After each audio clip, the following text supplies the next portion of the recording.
semana, el tema del pase gratuito, pero la intención es esa, digamos. De hecho, para la gente para los estudiantes, digamos, que estuvieron ya desde el principio de año sufriendo por trabajar en algún laboratorio, por el tema de beca de formación, tuvieron, digamos, pase habilitado. Claro. Esos que se venían trabajando aquí ya desde antes, para que puedan circular con pase libre en el colectivo. O sea que no debería haber problema. No, no, pero bueno, ahora no me detallando en el tema de la masividad, ¿sí? Al Claro. habilitar. Igual no va a ser masivo porque van a ser como son exámenes nomás. Vos no tenés la misma concurrencia de manera permanente. O sea, vos no tenés en todo el transcurso del día exámenes todo el tiempo, ¿me entendés? Entonces la masividad no debería ser tal, digamos. En realidad, debería ser mucho menos el movimiento. Va, me parece a Sí, mí, no sí, sé. sí, así, nada, el tema era el uso que se hiciera del servicio, ¿viste? Porque en las oficinas le habilitan el pase, pero bueno, hay que ver qué uso hacen también los estudiantes, no solamente el uso se habilitaría que sería para la universidad, sino que también el pase es abierto Sí, a sirve para cualquier cosa, digamos. cualquier colectivo, pueden tomarlo, digamos. Sí. En ese sentido, no sé cómo será el control. Y no creo que controle mucho. Así que, pero bueno, ya más adelante, en la próxima semana, ya seguramente habrá mayores certezas. Ojalá. Estamos a prácticamente 3 semanas, 2 semanas y media mínimo. Ujú. ¿Será que ya puedo prender la heladera? ¿Qué? ¿Será que ya puedo prender la heladera? Así que bueno. Sí, desde ya le sacaste la parte de abajo. No, le saco eso Yo todavía no me y puedo ahí recuperar espero un bien. rato y No sé qué me pasa. porque me voy a La bañar verdad de no ¿Tenés sé. vuelta. algún ¿Mm? diagnóstico? Me voy O... a No, no fui bañar al y médico. de a rato. Porque me siento. La verdad que no fui. No, porque aparte me agarro todo el fin de semana largo, ahora olvídate.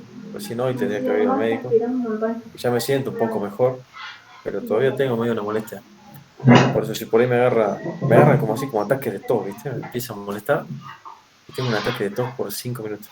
Capaz que si me pasa, te paso la posta en un ratito, hasta que me recupere y después sigo. Porque es un ratito también por ahí me agarra, ¿viste? Después me recupero. Ujú. Pero no sé qué es, che. La verdad. Mi viejo anduvo enfermo, mi vieja también, capaz que algo me han embichado. Ujú. Puede ser, pero bueno, no estaría mal por ahí a ver, hacer alguna consulta, a ver si tienen algún estudio. Debería haber hecho.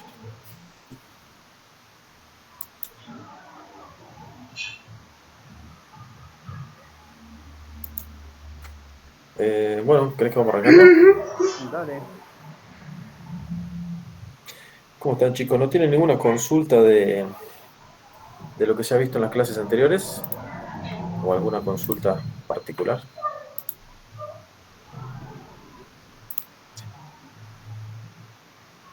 No, otra vez. ¿Ninguna consulta?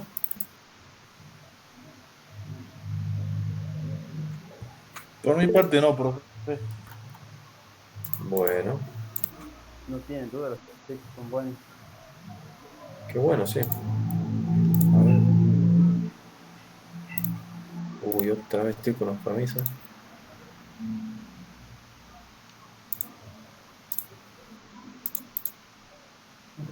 Este.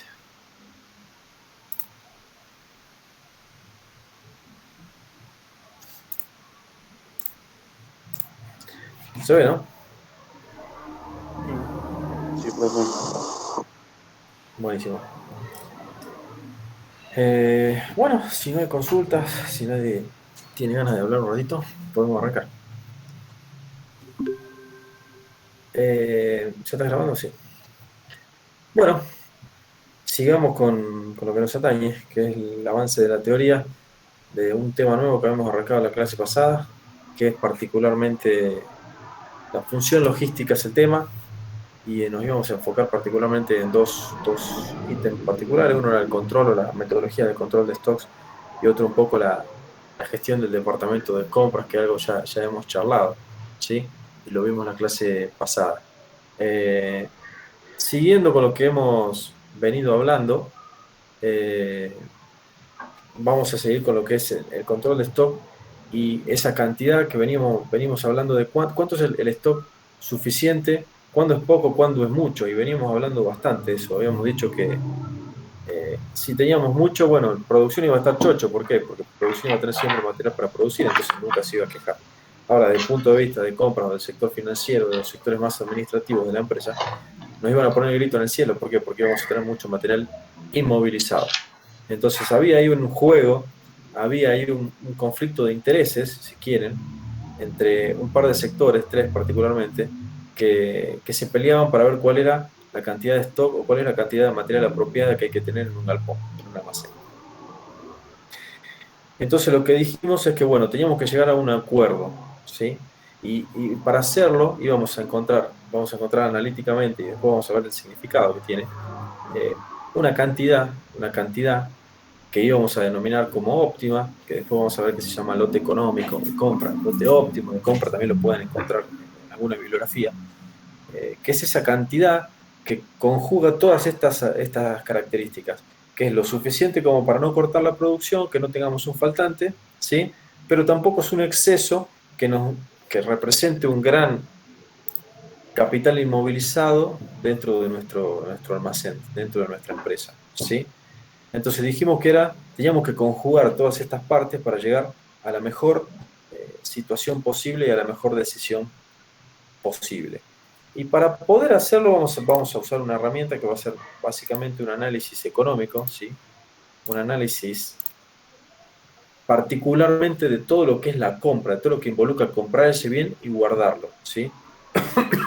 Recuerden siempre que por ahí hablamos de conceptos más amplios, de solamente comprar. El comprar en este caso no solamente va a ser adquirir el producto, sino que va a ser después guardarlo y después utilizarlo en algún punto, digamos. Entonces, mediante este análisis económico de toda la compra en sí, vamos a tratar de alcanzar o vamos a tratar de encontrar ese valorcito, ese pequeño valor, que es la cantidad justa que conjuga todos estos objetivos que tienen los distintos sectores. Cantidades suficientes para no cortar la producción y cantidades suficientes que no sean un exceso y que no representen un gran capital inmovilizado. Entonces, para poder llevar a cabo este análisis, vamos a analizar la compra, como les decíamos.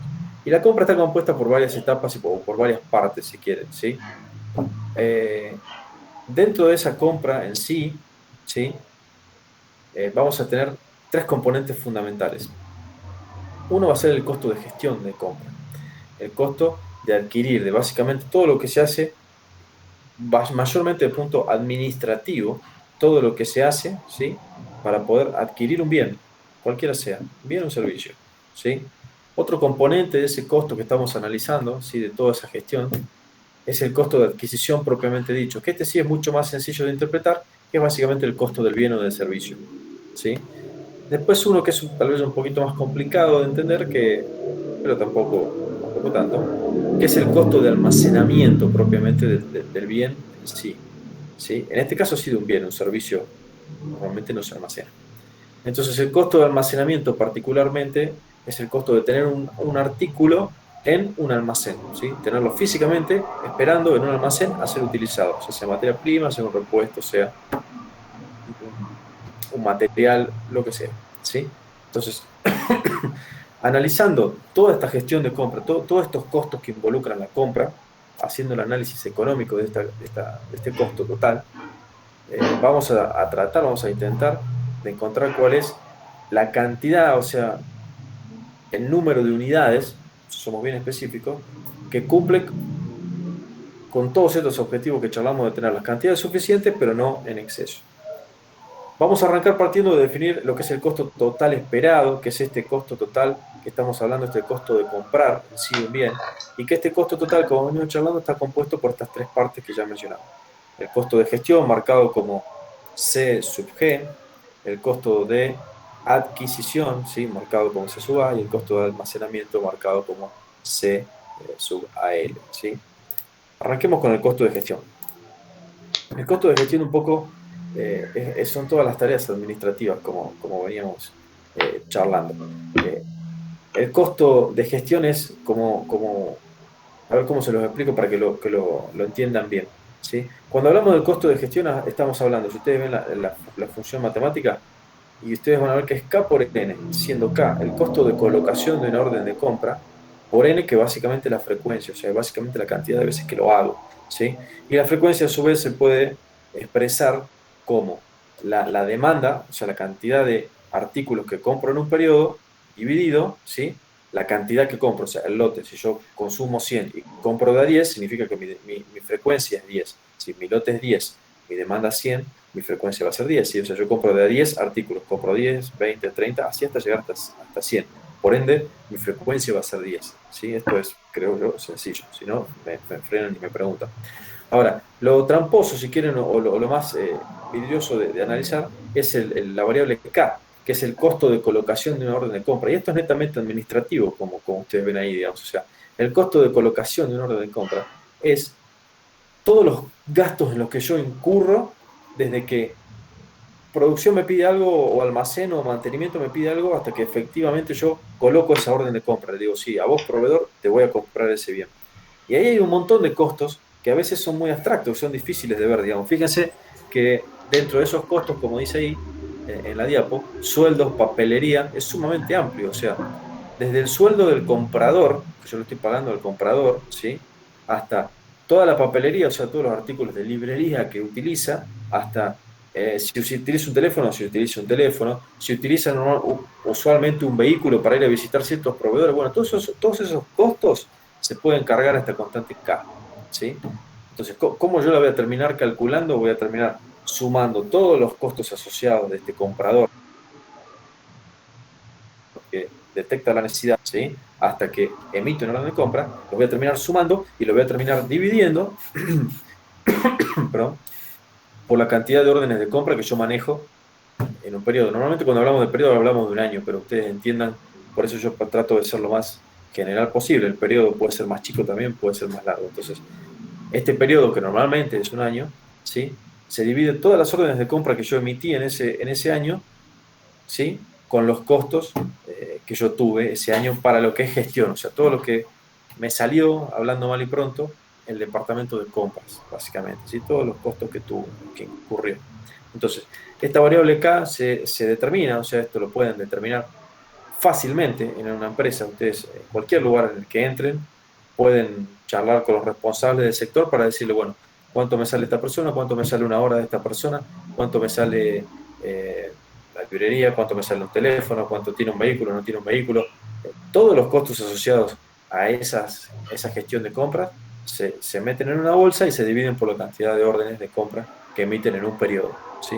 Entonces, de ahí surge esta variable K, que el nombre neto es costo de colocación de esa orden de compra. ¿Cuánto me costó a mí mover todo el aparato administrativo para poder emitir esa orden de compra? ¿Sí? Después, bueno, este costo por la cantidad de veces que lo hago me da, ¿sí?, el costo de gestión total. ¿Sí? Este es el primer componente, el primer término, ¿sí?, involucrado en el costo total esperado, que es el que vamos a analizar para después determinar cuál es esta cantidad que nos optimiza todo este costo, ¿sí? El siguiente es el costo de adquisición. Como charlábamos recién, este es mucho más sencillo de interpretar porque básicamente es el valor del bien por los bienes que consumo. O sea, fíjense, la demanda en un determinado periodo, o sea, cuántas unidades consumí en ese periodo por el precio unitario, o sea, es el precio por cantidad, ¿sí? Consumo 100 unidades, sale 10 pesos cada una, serán 1000 pesos en el periodo, ¿sí? Entonces, es bastante sencillo de calcular, es información que fácilmente consiguen dentro de una empresa. Pero bueno, tiene una particularidad como todo en Argentina, ¿sí? Si ustedes ven, eh, la representación de esa curva es constante, ¿sí? En un periodo. Si yo les preguntara a ustedes si realmente creen que el precio o el monto de adquisición de un determinado bien en un periodo en Argentina es constante. Ustedes me responden ¿sí o no? ¿Qué opinan, digamos, con respecto a la economía usual de Argentina, a lo que pasa usualmente en el día a día en Argentina? ¿Ustedes No, creen que profe, no. No, es difícil que se no es mantenga, constante. claro, es difícil que se mantenga constante? ¿Sí? Entonces acá es una pequeña trampita con la que ustedes, aplicando el modelo en la realidad, probablemente tengan que renegar un poquito y por eso se siempre trata de usar el término periodo y no año, ¿sí? Porque por ahí ustedes trabajando con periodos más chicos pueden alcanzar este equilibrio, pueden considerar que en algunos puntos esos costos de adquisición son constantes. Si ustedes trabajan con metodologías de compra, ¿se acuerdan que dijimos que podían comprar por contrato, por lotes, por un montón de formas? Si por ahí ustedes se organizan para que con su proveedor trabajar de manera o comprar lotes semestrales en donde en ese semestre su proveedor le fije un precio, realmente se lo fije, digan, este precio no varía. A los 6 meses hacemos una actualización, pero estos 6 meses sale 10 pesos.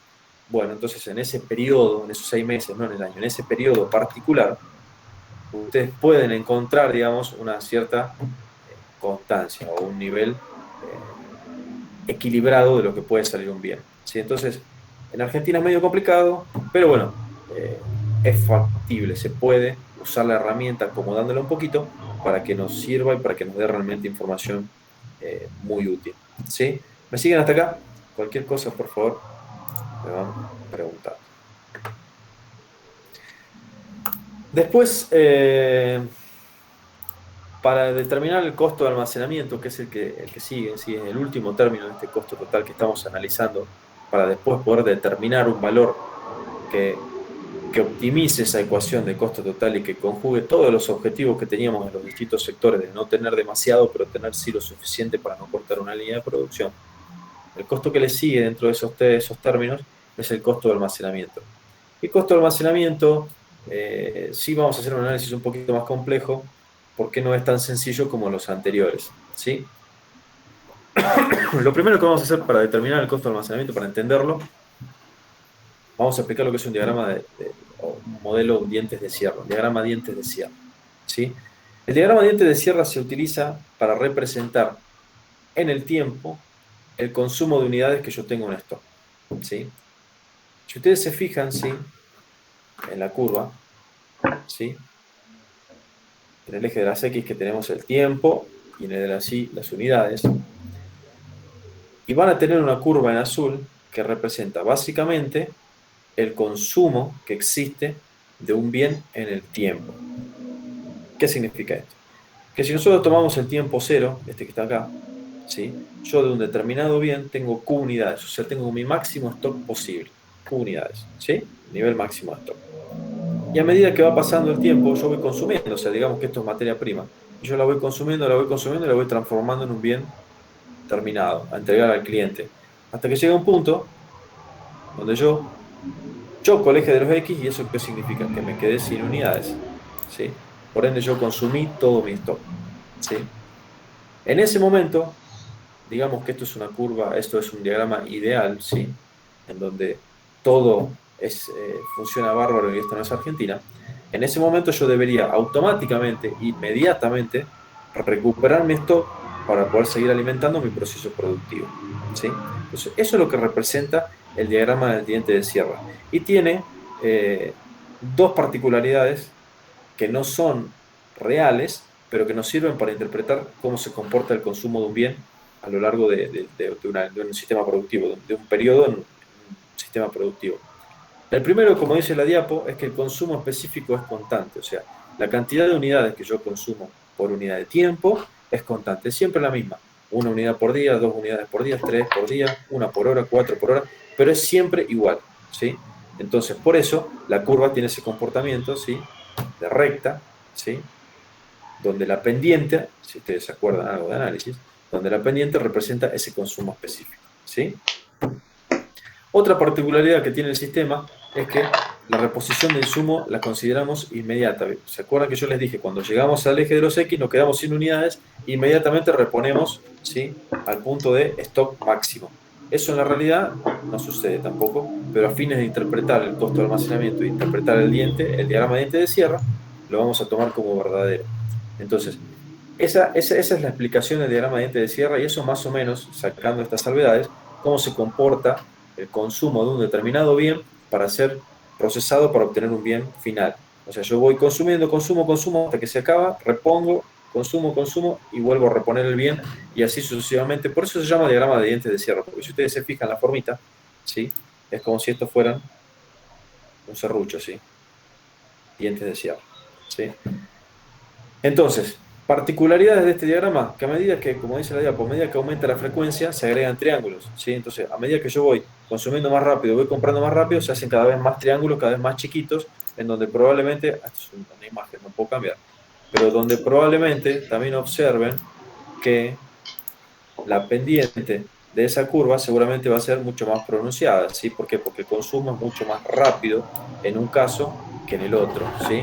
Después se puede dar la particularidad de que si el consumo es cada vez más lento, esta pendiente tiende a ser cada vez menos pronunciada y por ende, ¿sí? El triángulo sea más ancho, o sea, se ensanche la base del triángulo y la frecuencia de consumo, la frecuencia con la que se acaba mi producto, sea cada vez más distanciada, ¿sí? Cada vez más chica a lo largo de un periodo, ¿sí? Entonces, otra particularidad que tenemos que entender para poder entender lo que sigue es que vamos a considerar que el área que está por debajo, ¿sí? de la gráfica de la curva de consumo representa el costo de almacenamiento, ¿sí? De un determinado bien particular, ¿sí? ¿Me siguen hasta ahí? Entonces, como particularidad, si yo aumento la frecuencia de consumo voy a tener muchos triangulitos, si la bajo voy a tener un triángulo grande. Y si consideramos que la superficie que está por debajo de la curva de consumo, ¿sí? Esta, del azul, es el costo de almacenar un determinado producto, podemos llegar a la conclusión de que podemos calcular aproximadamente cuál es el costo ese tomando la superficie del triángulo. La segunda particularidad que vamos a tener en cuenta, ya sería la tercera particularidad, es que este nivel de stock que ustedes ven en la curva no se mantiene de T0 a T1 siempre constante. Como yo voy consumiendo unidades, mi almacén se va vaciando, ¿sí? Entonces va a haber un punto donde el almacén va a estar totalmente lleno y va a haber un punto cerca de T1 donde mi almacén va a tener muy poquitas unidades dentro del almacén, ¿sí? Entonces, yo no podría decir que ese almacén está permanentemente lleno. Entonces, el costo de almacenamiento es como considerar que el almacén estuviera permanentemente lleno. Lo que sí puedo considerar que va a simplificar los cálculos es decir que si el ritmo de consumo es constante, que en un determinado periodo de T0 a T1, el almacén va a estar aproximadamente siempre en un 50% lleno. ¿Me entienden hasta ahí?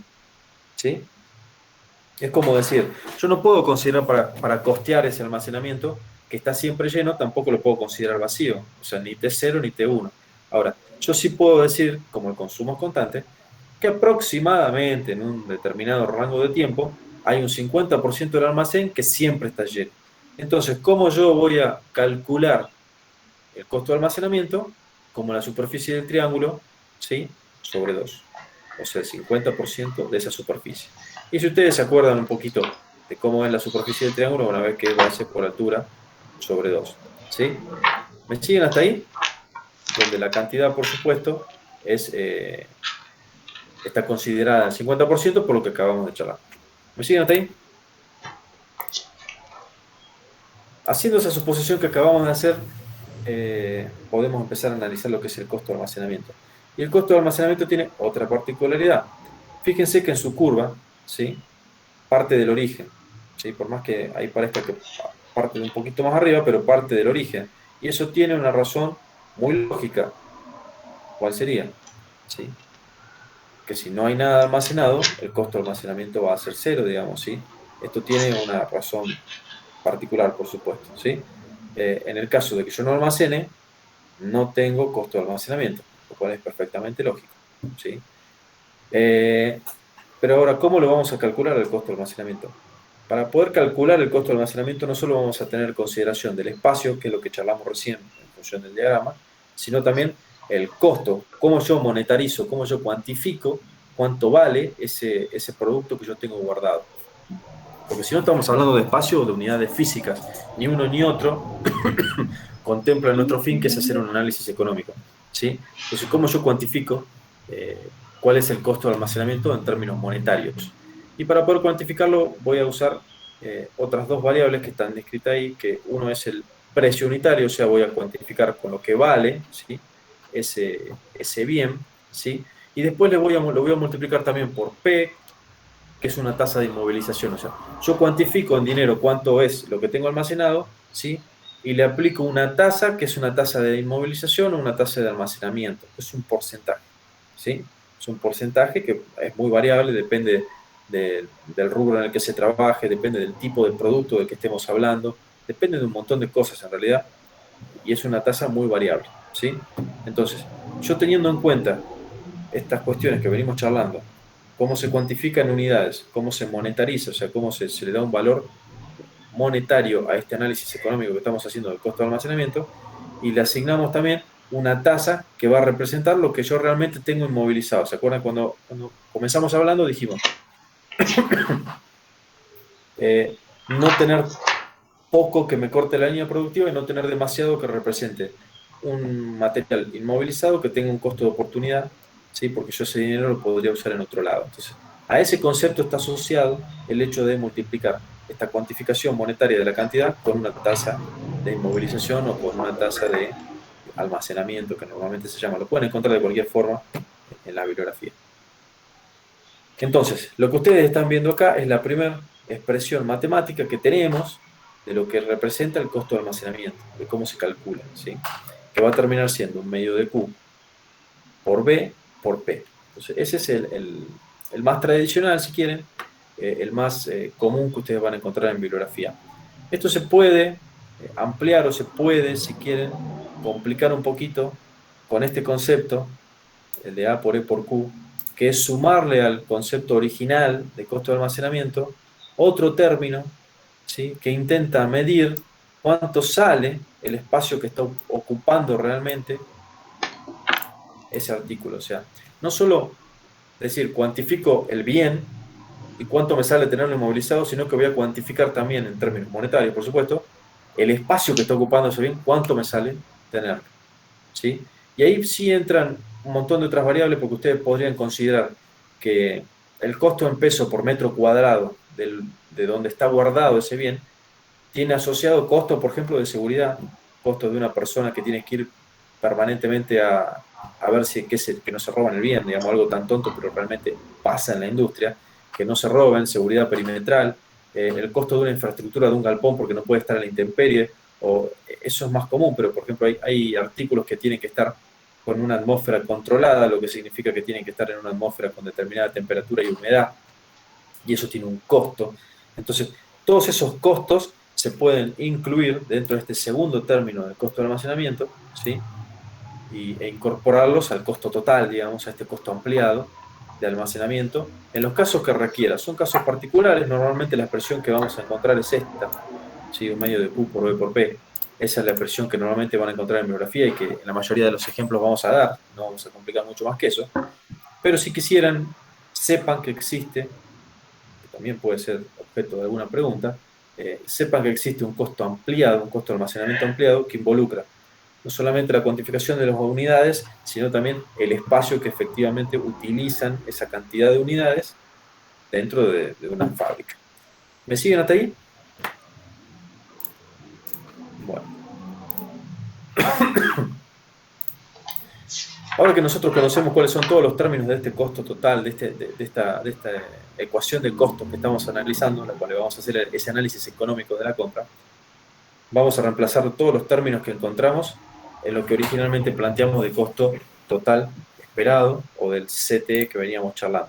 Y vamos a ver que el primer término, si recuerdan, que no fue hace tanto, es el costo de gestión, que dijimos que dependía de un costo de colocación de órdenes de compra, de una demanda por periodo, normalmente anual, y de la cantidad, por supuesto, que nos daba la frecuencia en la que yo emitía esta orden de compra. Después dijimos que había un costo de adquisición que era normalmente constante, normalmente dentro de ciertos periodos, recuerden que lo charlamos, que estaba también compuesto por una demanda y por un precio unitario. Y después, bueno, la ecuación simplificada o el costo simplificado de almacenamiento, que dijimos que era un medio de Q por B por P. superficie debajo del triángulo, por un precio unitario, por una tasa de inmovilización. Si ustedes se fijan, ahí están en rojo cargadas cuáles son cada una de las curvas de esos tres términos y qué forma toma cada una de esas ecuaciones. Si ustedes graficaran la curva de costo total o la CTE, por supuesto en un sistema de ejes coordenados, encontrarían una curva con la forma azul que ustedes ven en pantalla, ¿sí? Con esta forma, ¿sí? Esta ecuación se grafica de esta forma, que básicamente, ¿sí?, es bastante sencilla de interpretar, que tiene una primera parte compuesta casi en su totalidad por el costo de gestión y después va asociada, ¿sí?, la segunda parte después de este punto de análisis que vamos a ver, al costo de almacenamiento. ¿Cómo hacemos este análisis de compra para ver cuál es la cantidad que más nos conviene? Bueno, fíjense que desde el punto de vista matemático del análisis económico podemos encontrar un punto mínimo de esa curva, ¿sí?, esa curva azul, que es uno de los puntos de interés, por supuesto, que tenemos, que representa el mínimo costo de toda esa expresión, ¿sí? ¿Qué nos representa esto desde el punto de vista conceptual? Que ese punto mínimo, ese punto bajo de la curva, representa la cantidad que minimiza los costos totales que yo estoy manejando, los costos que venimos charlando. Entonces, ese es nuestro interés. Encontrar esa cantidad que minimiza los costos de almacenamiento, que minimiza los costos de adquisición y que minimiza los costos de gestión. Entonces yo voy a responder lo que inicialmente me pregunté, de encontrar una cantidad, Q0, ahora lo llamamos Q0, ¿sí?, que es el Q de ese mínimo de la curva, ¿sí?, que me da el costo, por supuesto, total de ese análisis mínimo. Y esto nos plantea un valor de gran utilidad para nosotros. Esa es la cantidad que a nosotros nos determina, ¿sí?, la respuesta a esa pregunta que veníamos haciendo de cuál es la cantidad que no corta, ¿sí?, nuestro sistema productivo, pero tampoco representa una cantidad excesiva que represente un costo de inmovilización muy elevado, ¿sí? Entonces, este es el valor que más nos interesa y este es el resultado del análisis económico, ¿sí? Es encontrar este valor que ustedes cuando lo busquen en bibliografía lo van a encontrar como lote óptimo, ¿sí?, o lote económico de compra. Nosotros normalmente usamos el término lote económico, ¿sí? Y la expresión matemática que toma ese lote económico es bastante sencillo, porque si ustedes se fijan y si ustedes se acuerdan de algo de análisis, si ustedes derivan y buscan los mínimos de esta ecuación, ¿sí?, deberían encontrar cuál es la expresión de ese punto. Y la expresión de ese punto va a estar dada, como lo muestra acá la diapositiva, por ese pequeño valorcito. Que si ustedes utilizan, como les digo, herramientas de análisis que ya deberían conocer, pueden encontrar cuánto vale ese Q, ¿sí? Y ese Q es el que nos interesa, ese es el lote económico que venimos charlando, ¿sí? El lote económico, ¿por qué va a estar dado? Matemáticamente, por la raíz de 2 veces K, el costo de gestión, por la demanda del periodo, la demanda anual normalmente, sobre B, que era el valor del bien, el precio del bien, ¿se acuerdan? Por P, que era la tasa de inmovilización, o la tasa de almacenamiento que charlamos cuando hablamos del costo de almacenamiento. ¿Sí? Si ustedes reemplazan ese Q en la ecuación de costo que venimos charlando, por supuesto vamos a encontrar ese Q económico, ese costo total económico, si quieren, ¿sí?, el valor asociado a la curva, ¿sí? Y si ustedes después reemplazan el valor del lote económico, del Q económico, en el concepto de frecuencia, van a encontrar respuesta a la segunda pregunta que nos hicimos. Primero nos dijimos cuánto y después dijimos cuándo. Y el cuándo, o sea, la frecuencia en la que yo voy a tener que comprar ese lote económico, la encontramos reemplazando en la fórmula de frecuencia la demanda que yo tengo por el lote económico. Entonces, eso es lo que nos va a dar la respuesta a las dos preguntas que nos hicimos. ¿Cuánto compro y cuándo, ¿sí?, lo compro? Esto probablemente sea una de las herramientas más útiles que vamos a encontrar dentro de lo que es gestión de stock, porque les da dos herramientas fundamentales, que es cuánto y cuándo comprarlo. Y esto sí se usa mucho en la industria, sí se usa realmente mucho, porque nos permite, como les digo, el concepto de, volvemos a lo mismo, de que esto sea una constante, en realidad no lo es. Este periodo normalmente no es un año, ¿sí? La demanda no es anual porque es muy fluctuante. Nosotros hacemos una suposición en el costo de almacenamiento que los consumos son constantes. No siempre se da, difícilmente se da. Entonces, esto no es perfecto, no les va a dar algo 100% fiable si quieren, o sea, no se va a cumplir a rajatabla en la industria, pero sin duda les va a dar un puntapié inicial que va a estar dentro de un rango de error de no más del 10%, o sea, no van a equivocarse más que por esos valores, digamos, por estas cuestiones que venimos charlando, porque nosotros hacemos consideraciones de idealidad que no se respetan, mucho menos en Argentina. Precios constantes, demandas constantes, eso es muy difícil que en un país como el nuestro se dé. Entonces, si ustedes pretenden que con el valor que encontraron sea rajatable lo que pase en la realidad, probablemente no pase, se choquen con una pared, pero estos términos, estas herramientas son tremendamente importantes, tremendamente útiles para fijar un punto de partida. Como les digo, con un rango de error no mayor al 10%, más o menos 10% de eso no van a estar, ¿sí? Va a ser un poquito más alto, un poquito más baja la respuesta real, pero va a estar dentro de ese rango. Entonces, es un puntapié inicial muy, muy importante para que ustedes, si el día de mañana tienen que implementar en algún almacén o trabajar con alguna empresa que quiere ordenar un poquito sus compras, sus stocks, es una excelente herramienta para poder comenzar a ordenar todo este sistema, digamos, ¿sí? ¿Me siguen hasta ahí? Si complicamos un poquito la cosa, como dijimos, con el costo de almacenamiento, y agregamos este segundo término, que era el costo básicamente del espacio que utilizan esas unidades, ¿sí?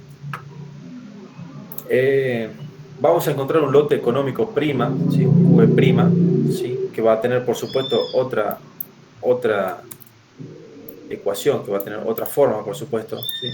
Su expresión va a ser un poquito más compleja y va a agregar dentro del término de esta raíz el producto de A por E, ¿sí? Abajo, en el cociente, para poder encontrar el nuevo lote económico, ¿sí?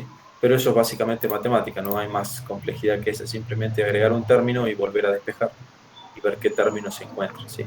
Y van a encontrar una expresión matemática del lote económico prima, ¿sí? Que involucra ahora este costo que habíamos dicho, que también podía ser parte del costo de almacenamiento, ¿sí? Que es el costo total esperado ampliado. ¿Me siguen hasta ahí? Último análisis, hacemos un pequeño break. Si analizamos nosotros lo que acabamos de encontrar con lo que nos acabamos de chocar, ¿sí? Que es un dato, como les digo, muy, muy interesante, podemos hacer un cierto análisis de cómo se comporta esa curva y podemos sacar un par de conclusiones. Así como lo hicimos del punto de equilibrio, si se acuerdan, nosotros también en este caso podemos encontrar un par de conclusiones que nos van a ser muy útiles el día de mañana cuando lo llevemos a la práctica. ¿Qué podemos decir? Primera conclusión. A medida que la frecuencia de compras aumenta, disminuye el tamaño del lote a comprar. ¿Sí? Por supuesto, yo compro más seguido, compro menos cantidad, ¿sí? Porque la demanda se mantiene. Si pasa eso, ¿qué pasa? Disminuye el costo de almacenamiento, porque son cantidades más pequeñas.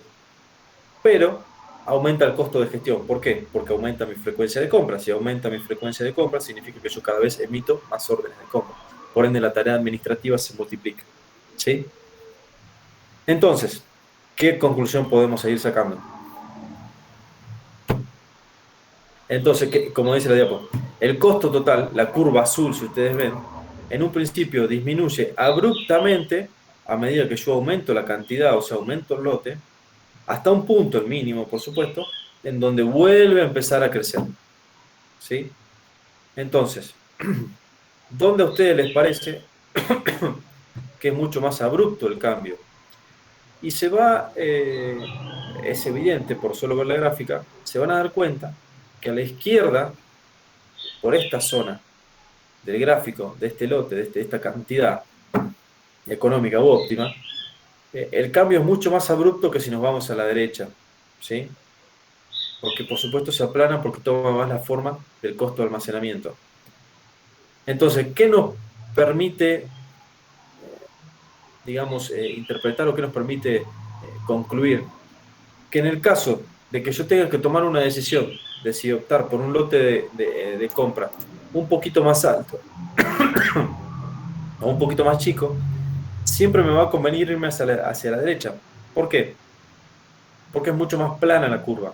Entonces, a medida que yo haga grande mi lote de compra, mi costo no va a repercutir tanto en suba como si me fuera para la izquierda. Si yo me voy para la izquierda comprando lotes cada vez más chicos, mi costo se va a ir multiplicando cada vez más rápido, cada vez va a ser más caro mi costo total. Ahora, si yo me voy a la derecha, no va a pasar eso.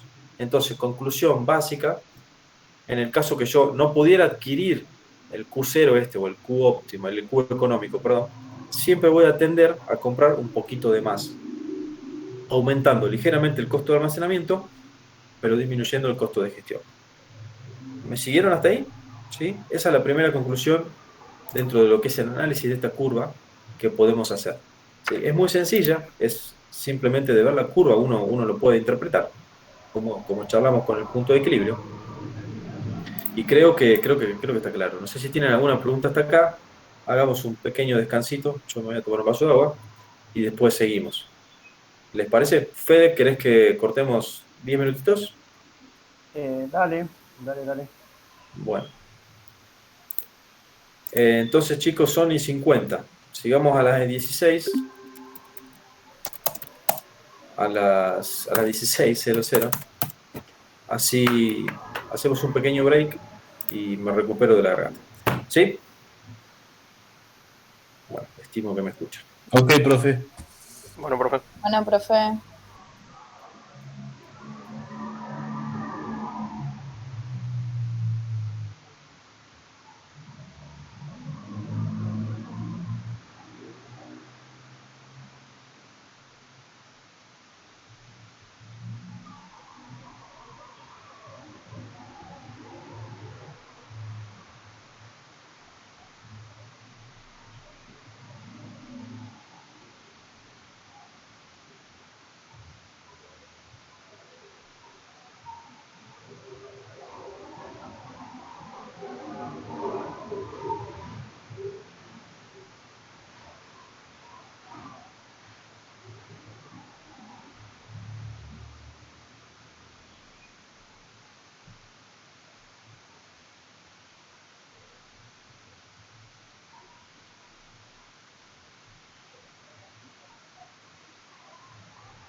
Bueno, sigamos, o intentemos por lo menos.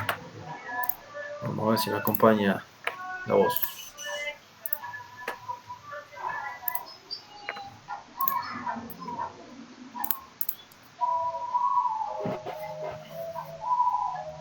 Bueno, hasta acá ninguna pregunta. ¿Sí? Haciendo este análisis económico que acabamos de llevar a cabo, obtenemos las dos respuestas que veníamos buscando con las que iniciamos este análisis, ¿sí? Con las que iniciamos el planteo del control de stocks, cómo hacemos un control de stock y cómo conjugamos todos estos objetivos que tienen todos los sectores de la empresa para dejar conforme a todo el mundo, básicamente. Y lo que encontramos fue el cuánto y el cuánto. ¿Sí? El cuánto mediante el lote económico y el cuándo, o sea, cuándo comprar ese lote económico, reemplazando el valor del lote económico en la fórmula o en la ecuación de frecuencia. Entonces respondimos estas dos preguntas que nos habíamos hecho, que un poco era el objetivo de todo el análisis que estábamos haciendo. ¿No tienen ninguna consulta hasta acá?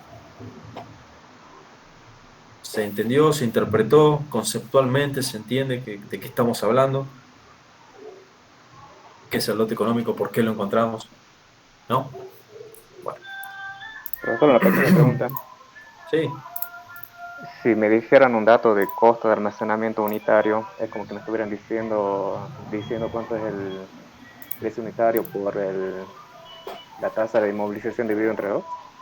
Ya te están diciendo cuánto cuesta almacenar una unidad.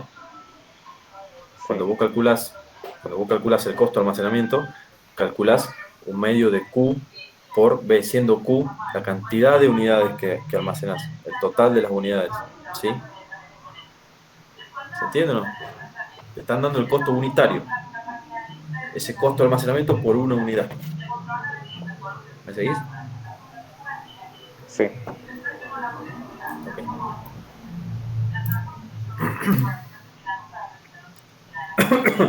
Bueno, me van frenando cualquier cosa. Ahora nosotros respondimos esta pregunta que estaba buena, que era cuánto y cuándo, pero ¿qué pasa si no se da alguna de las situaciones ideales que planteamos? Nosotros dijimos que la tasa de consumo era constante, que las reposiciones eran inmediatas. Ninguna de esas cosas normalmente pasa en la realidad. Entonces, en la realidad, ¿qué hacemos?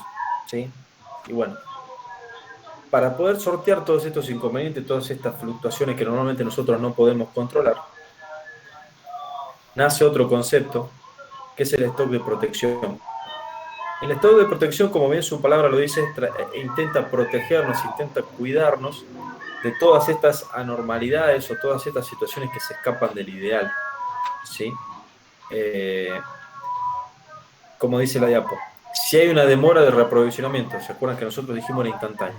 Automáticamente, mágicamente, tengo unidades en el almacén. Eso no pasa nunca. Entonces, ¿qué pasa si un proveedor se comprometió conmigo a entregarme cierta cantidad de unidades el martes y estábamos a viernes y no me entregó? ¿Sí? Con el concepto de ese ideal, el martes ya hubiera cortado la producción o el miércoles a la mañana. Hubiera tenido que parar la producción por no tener stock. ¿Sí? Entonces, para evitar ese tipo de situaciones, para evitar, por darles un ejemplo, como charlamos en la gráfica del diagrama de diente de sierra, si el triángulo se aumenta la pendiente de consumo, significa que se consume cada vez más rápido de lo que yo esperaba, me termino antes las unidades. Entonces, para evitar o tratar de resolver este tipo de situaciones que normalmente están fuera de nuestro alcance, se inventa, se crea el concepto de tener un stock de protección que viene a cuidarnos de todas estas irregularidades que no podemos medir, ¿sí? Y bueno, como la palabra lo dice, no vale la pena explayarse demasiado. Es una cantidad de unidades extra, ¿sí? Que va a ser siempre extra al lote económico, ya vamos a ver, ¿sí? Que intenta protegernos de cualquier anormalidad que se dé en ese lapso de tiempo mientras las unidades son consumidas por un sistema productivo, ¿sí? Entonces, si charlamos un poquito de los daños, también vamos a charlar un poquito de los daños que hace el no tener stock, que ya lo venimos charlando. Vamos a ver lo importante que resulta prever este tipo de situaciones. Un problema muy grande que tiene quedarse sin stock, el concepto de quedarse sin stock, de cortar la producción, es la pérdida de producción. O sea, yo por no tener los materiales pierdo producción. Normalmente en una industria uno tiene cronogramas bastante ajustados. Si ustedes se acuerdan lo que vimos en control de producción en los Gantt que utilizábamos, siempre se está buscando, siempre estamos viendo cómo optimizar los tiempos para que en el menor tiempo posible seamos lo más productivos, o sea, produzcamos la mayor cantidad posible de bienes usando de la mejor manera posible el tiempo. Entonces el hecho de no tener materiales no me permite cumplir con esta planificación, con este cronograma. Y eso es muy perjudicial para la empresa, ¿sí? Porque es una caída de la productividad brutal. O sea, tiempo que yo podría estar produciendo, no lo hago. Y tengo tiempo muerto por máquinas, tengo tiempo muerto en operarios, tengo una serie de pérdidas asociadas al no tener el material que económicamente son significativas y son totalmente evitables, digamos, ¿sí? Pérdida de ingresos por venta. O sea, el hecho de no producir implica que yo no tengo la unidad para dársela al cliente cuando me la pide. Pierdo dinero, y sencillamente.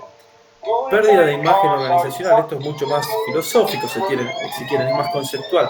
El hecho de que un cliente mío vaya y diga, yo quiero tu producto y no lo encuentre en ningún lado, nos hace quedar mal como empresa, nos hace tal vez que el cliente elija una marca alternativa o termine comprando algo que nos hace perder mercado a nosotros y por supuesto imagen, porque les transmite al cliente de que no somos confiables, de que en el momento que el cliente necesita una unidad, no la tuvo.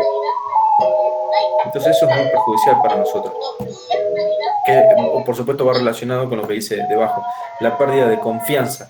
En el momento que se perdió la confianza, que nosotros no somos confiables de entregar una unidad en un determinado tiempo, nos afecta brutalmente a nuestra empresa.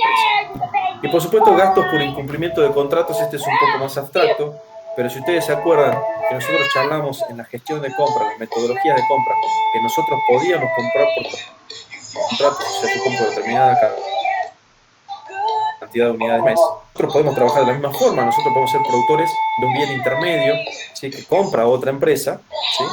Entonces, si yo me comprometo a entregar una determinada cantidad de unidades de esa empresa y no lo hago, ¿sí? Muchas veces en esos contratos se incluyen multas por el no cumplimiento de esos montos o cantidades en un determinado tiempo.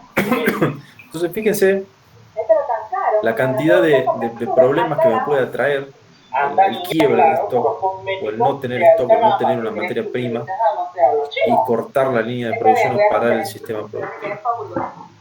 El stock de protección, por suerte, viene un poco a salvarme de toda esa situación y de darme una solución para tratar de absorber todas estas anormalidades, todas estas situaciones irregulares que se pueden presentar en el día a día en una empresa, ¿sí? Si ustedes ven la gráfica, para que vayamos entendiendo cómo funciona, la vamos a ver también en la diapo siguiente. Ustedes van a encontrar un término acá que vamos a empezar a utilizar, ¿sí? Que es la demora de reaprovisionamiento, ¿sí? La demora de reaprovisionamiento conceptualmente son los días que demora un proveedor en entregarme un bien una vez tiene la orden de compra en la mano. O sea, yo me comprometí a comprarte algo, 10 bulones, bueno, ¿cuánto demoras en entregarme los bulones? 5 días, bueno, entonces esa demora de reaprovisionamiento son 5 días. Entonces cuando yo contemplo o analizo, ¿sí? Cómo yo controlo mi stock, tengo que tener en cuenta que cada proveedor tiene una demora de reaprovisionamiento distinta. Cada proveedor va a demorar distinta cantidad de días en reponer el stock que yo le estoy pidiendo. Es un concepto que vamos a empezar a conocer, que lo anotamos normalmente con el término T, con la letra T. ¿Sí? Siguiendo lo que veníamos charlando, el stock de protección, que un poco viene a salvarnos de cualquier irregularidad que se presente en la vida real, ¿sí? Está por debajo, fíjense, del lote económico, o sea, es una cantidad que se suma, ¿sí? A la del lote económico. Si ustedes ven bien acá, el lote económico está representado entre estos dos puntos, y tenemos un stock de protección que está por encima, ¿sí? en este caso por debajo de la tabla, pero eso me refiero que es una cantidad por encima de la del lote económico, ¿sí? Que nos va a ayudar o que intenta, ¿sí? Evitar cualquier tipo de quiebre de stock.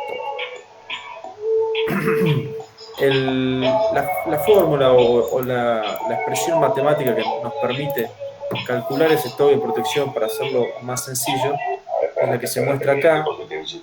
Y está compuesta por tres variables, por tres factores a analizar. Uno va a ser el factor de riesgo, ¿sí? Expresado con H en este caso. Otro va a ser el consumo diario y otro va a ser la demora de reprovisionamiento. Entonces, ¿cómo lo calculamos? Por el consumo, ¿sí? Por la demora de reprovisionamiento raíz por un riesgo, un factor de riesgo que determina básicamente qué tan dispuestos estamos nosotros a asumir un quiebre de stock.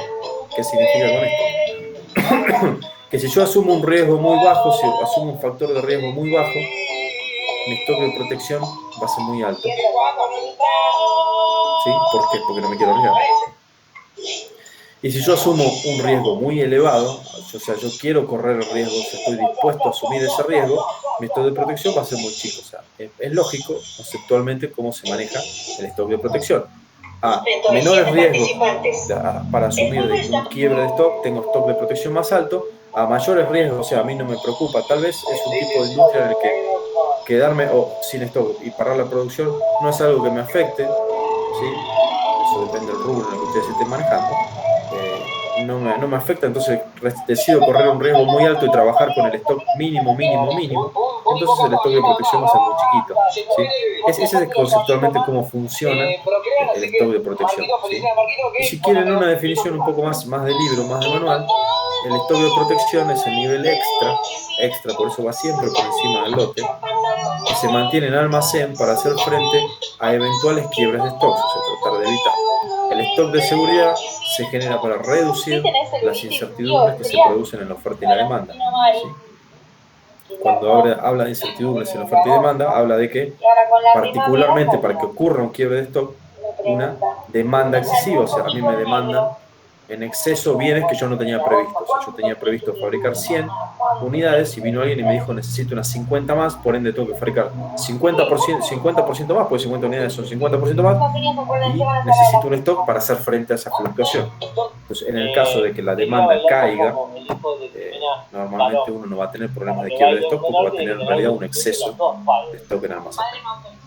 ¿Me siguen hasta ahí? Ese es el concepto de stock de protección, que va de la mano también del lote económico y de cómo manejamos y cómo administramos de la mejor manera posible un almacén. Sí. Profe, y la parte esa del factor de riesgo, ¿cómo sería un ejemplo? El factor de riesgo es un valor que se saca de tabla. No tengo en la diapo una tabla, pero te las consigo para la próxima clase. En el libro Control de Stocks de Munier hay una tabla que no tengo por acá el libro, que tendría que buscar. Pero es una tabla que básicamente funciona así. Que es una tabla ya empírica, ya calculada por quien hizo la tabla, digamos en este caso Munier, que establece que para un determinado nivel de riesgo, un 10%, un 50%, un 80%, un 90% de riesgo, tengo asociado un factor de riesgo, que es una constante que se aplica en la fórmula. No tengo realmente, la podría agregar, me voy a anotar para próximas clases en realidad, de poner la tablita dentro de las diapos para que la tengamos de referencia por cualquier situación. Es simplemente eso. Sí. Claro, en un ejercicio, por ejemplo, como sería factor de riesgo de tanto, ¿no? Un factor de riesgo del 10% tiene asociado una constante. Que si nosotros no te damos ese valor, te vamos a dar la tabla. Es decir, si vos tenés un 20%, asumo un 20% de riesgo, tengo una constante que vale X. Asumo un 40% de riesgo, tengo una constante que vale Y. Y esa es la constante que se reemplaza en esta fórmula. ¿Se entiende? Sí, ahora sí. Claro. Perfecto. Hay una tabla muy clarita, como les digo, en el Munier, en el libro Control de Stocks de Munier, que realmente no las tengo en las diapos, pero me comprometo, las escaneo y las pegamos en la diapo para que esté un poco más claro. Es simplemente eso. Es una tabla que nos da un coeficiente, una constante, para reemplazar en la fórmula y calcular ese stock de protección. Las otras variables ustedes las tienen que conocer. ¿Por qué? Porque siendo C el consumo diario, ustedes si no lo conocen lo pueden calcular, porque si ustedes tienen una determinada producción y determinada cantidad de días para producir, ustedes el consumo de materias primas, materiales, lo pueden calcular con una regla de 3. Y la demora de reaprovisionamiento, ¿sí? Normalmente es un dato, porque son los días que el proveedor demora en entregarme a mí un bien, ¿sí? Si no lo tienen como dato, ustedes están en vida real, esto es sencillo, esto es contactarse con el proveedor y decirle, bueno, ¿cuánto demoras vos en entregarme determinado producto? Y si quieren ser cuidadosos, sumarle a ese valor que le va a dar el proveedor, por ejemplo, una semana en entregarte 10 bulones, sumarle siempre un plus, es decir, 5 días hábiles, ponele, que no sean 5, sean 7 días corridos o 8 días corridos, y entonces adaptar la fórmula, adaptar mis necesidades a esta fórmula para que me sea útil realmente el valor que encuentro, ¿sí? Entonces, todos esos valores en la práctica se pueden encontrar, son sencillos, ¿sí? Entonces tienen cómo hacerlo. ¿Me siguen hasta ahí? ¿Alguna otra consulta? Profe, y en el caso de que tengamos más de un proveedor, por ejemplo, para la fabricación de un solo producto, ¿se toma el que tiene mayor cantidad de días, el que demora más cantidad de días en darme el producto? No, porque en realidad lo que vos vas a hacer, vas a controlar cada uno de esos artículos, ¿me entendés? Entonces, si vos tenés, qué sé yo, vos para fabricar una caja necesitas, para fabricar, no sé, una silla necesitas caños de metálico, necesitas maderas y necesitas bulones, vos tenés 3 productos que conforman la silla. Entonces, cada uno de esos productos tiene una demora de reaprovisionamiento distinta porque son 3 proveedores distintos. Entonces, vos le vas a hacer un seguimiento a cada uno de ellos. No sé si me explico. ¿Sí? Sí, profe. ¿Se entiende? Entonces vos con cada uno de ellos vas a hacer un seguimiento particular. Y por eso esto es tan tedioso. O sea, hoy en día, y ya lo vamos a ver más adelante, vamos a mencionar algunos porque realmente no tenemos acceso acá en la universidad, pero hay software muy complejos para el manejo de almacenes, porque la cantidad de artículos que se manejan en un almacén, más allá de que ahora vamos a ver también que hay algunos más importantes que otros, pero la cantidad de artículos que se manejan en un almacén son ridículos. Ustedes pueden tener números de 3, 4, 5.000 artículos en un almacén, y cada artículo tiene un seguimiento particular. Entonces, es bastante complejo el tema, y haciéndolo con un software es mucho más sencillo. Pero lo que nosotros estamos aprendiendo acá es un poco la mecánica de cómo funciona, cómo se utilizan estas herramientas para después aplicar un software que nos simplifique un poco la tarea. Ahora, el relevamiento específico de cuántos días demora un proveedor u otro, sí es manual, no hay otra, es manual y lo van a tener que hacer ustedes. Así lo hagan con un software, ustedes esa información la van a tener que entregársela al software, lo van a tener que cargar el software. Entonces, es importante por eso que conozcan la mecánica, ¿sí? Pero también sepan que, bueno, que hay herramientas que se les simplifican mucho. Y en este caso, como decía su compañera, si ustedes tienen 100 artículos que conforman un bien, le van a tener que hacer un seguimiento a los 100. Tal vez algunos más estrictos que otros, ya lo vamos a charlar, pero a todos les van a tener que hacer un seguimiento, ¿sí? Porque si no, en algún momento, como decía mi abuela, se les va a escapar la tortuga y les va a faltar algún bien y algo se van a quedar, por un tornillo muchas veces, que es algo totalmente sencillo, se pueden quedar, pueden parar la línea de producción. Entonces, es interesante, es bastante complejo el manejo en general, no así las herramientas, son bastante sencillas, pero bueno, es complejo manejar un almacén. ¿Sí? ¿Alguna otra pregunta hasta acá? ¿No?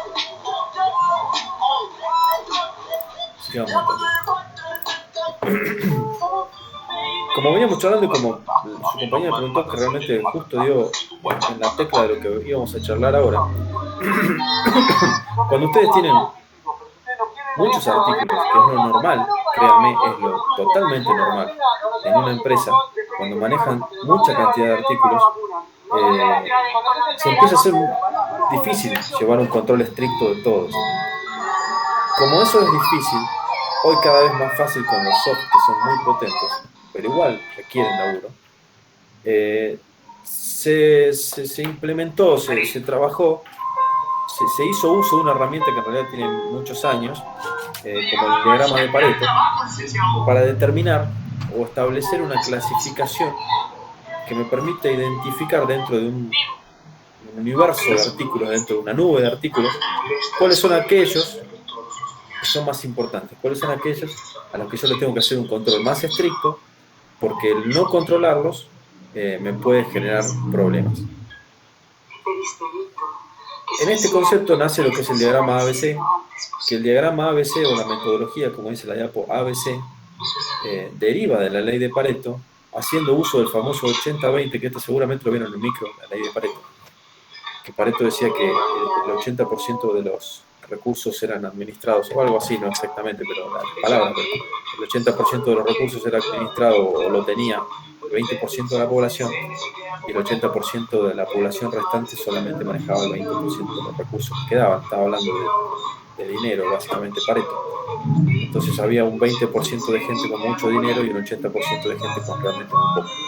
Entonces, de ahí surgía el análisis de Pareto y esta ley normalmente se cumple. Y haciendo uso de esta herramienta, se idea lo que es el diagrama ABC, que nos permite clasificar o identificar ese 20% a nosotros nos va a interesar particularmente, un 20% de artículos, ¿sí?, que manejan un 80% del presupuesto. O sea, estamos buscando dentro de un universo de artículos, ¿sí?, segmentarlos de forma de identificar aquellos que se llevan el mayor protagonismo, en este caso particular, el mayor monto del presupuesto. Como dice la diapo, es una metodología minuciosa, ¿sí? Es un control minucioso de ciertos artículos y no de todos. ¿Por qué? Porque controlar todos es excesivamente caro, ¿sí? Es imposible controlar 5.000 artículos, de los cuales dentro de los 5.000 artículos hay arandelas y hay tornillitos que son primero baratos, se pueden comprar con mucha facilidad, no tienen tiempo de reaprovisionamiento complicados, no son costosos. Entonces, por ahí, administrar o controlar de manera muy cercana este tipo de artículos suele ser muy tedioso e innecesario. Entonces, establecemos esta metodología que nos permite identificar o segmentar cuáles son aquellos productos a los que les vamos a dar más atención, le vamos a dar un poquito más de bolilla, ¿sí?, para controlarlos bien de cerca a esos, y al resto de los productos nadie dice que no los vamos a controlar, sino que vamos a tener un control un poquito más laxo, lo vamos a manejar con menor importancia que a este 20% que maneja mucha parte del presupuesto, ¿sí? Entonces, conceptualmente, definición del libro. La clasificación ABC es esta metodología de segmentación de productos de acuerdo a criterios preestablecidos, tales como costo unitario y el volumen anual demandado. O sea, es una segmentación. Eso es lo importante que se tiene que llevar. Vamos con esta herramienta a segmentar y elegir determinada cantidad de bienes que nos representan un gran costo dentro del presupuesto. Y el no tenerlos o el no comprarlos como corresponde, o en las cantidades que nos corresponden, nos va a generar un sobrecosto, nos va a generar problemas mayores que el resto de los productos que impactan mucho menos en mi presupuesto. ¿Me siguen hasta ahí? Esa es simplemente una introducción a lo que es básicamente Pareto. Dentro de este diagrama ABC lo que nos va a interesar encontrar, como les decía, es este 20%, que vamos a identificar como ítems o artículos de clase A. Si ustedes se fijan la gráfica, nos va a interesar dividir la gráfica en tres, ¿sí? En artículos clase A o ítems clase A, en artículos clase B y en artículos clase C, siendo el de mayor importancia los artículos de clase A y de menor importancia en el presupuesto los artículos de clase C. O sea, ¿qué significa? Que los artículos de clase A, si ustedes ven la gráfica, son, en la gráfica, los que están de verde, son relativamente pocos, ¿sí?, en cuanto a ítems físicos, o sea, en artículos reales, pero manejan un costo muy elevado, ¿sí?, del presupuesto, un costo muy elevado de mi gasto total, ¿sí?, como se llama, como está acá, la demanda anual valorizada, que es un término que ahora vamos a profundizar. Si ustedes se fijan, después vamos a clasificar artículos clase B, que son los que están en violeta en la pantalla, que representan un 30% de los ítems físicos, o sea, de los artículos reales, ¿sí?, y representan aproximadamente, si ustedes ven la diferencia, un 15% del presupuesto o un 15% de mi demanda anual valorizada. Después vamos a tener los artículos C, que están acá medio un color rojo, medio naranja, que son el 50%, fíjense que estos dos suman el 50%, y bueno, el 50% de los ítems físicos restantes lo vamos a clasificar como C, artículo clase C, y que representan nada más que un 5% del presupuesto o mi demanda anual valorizada. Esa es la clasificación A, B, C que nosotros vamos a hacer de todos los artículos, de todo el universo de artículos que manejemos en un almacén. Profundizando en los términos que venimos charlando, que recién mencionamos, ¿qué vamos a necesitar para poder hacer uso de esta herramienta, para poder aplicarla? Lo primero que vamos a necesitar, vamos a tener que empezar a conocer, por supuesto, es el inventario, o sea, la cantidad de unidades que yo manejo en un determinado periodo de tiempo. Como normalmente el tiempo que se usa en la bibliografía es de un año, ¿sí? Por eso la demanda anual valorizada y todo referencia a un año, vamos a considerar en este caso también un año, pero siempre tengan en cuenta que esto se puede hacer en otro tipo de periodos. Lo primero que yo voy a necesitar, como les decía, es el inventario. Después, ¿cuánto cuesta cada uno de esos artículos? Lo tercero que yo voy a necesitar conocer va a ser mi demanda anual, o sea, en un periodo, en un año, cuánto consumo de un determinado bien. Y el otro ítem que voy a necesitar conocer va a ser el monto total invertido anual, que va a ser muy sencillo de calcular, que va a ser mi demanda anual valorizada, que va a ser simplemente multiplicar o encontrar el valor de la demanda anual, o sea, la totalidad de artículos que yo consumo en el año, por el precio unitario. Y eso me va a dar el monto total de un determinado artículo invertido en el año, ¿sí? Cuando hablemos de demanda anual valorizada, estamos hablando de demanda, productos, unidades físicas, anual en el periodo de tiempo, valorizada, monetizada por el precio unitario, ¿sí? Entonces, cuando hablemos de demanda anual valorizada, estamos hablando básicamente del presupuesto anual de ese artículo particular. ¿Me siguen hasta ahí?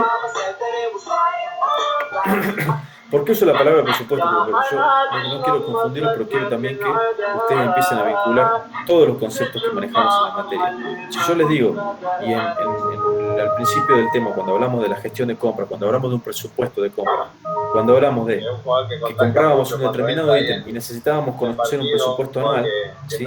Bueno, de esto estamos hablando, de conocer cuántas unidades yo consumo en un año y cuánto valen esas unidades.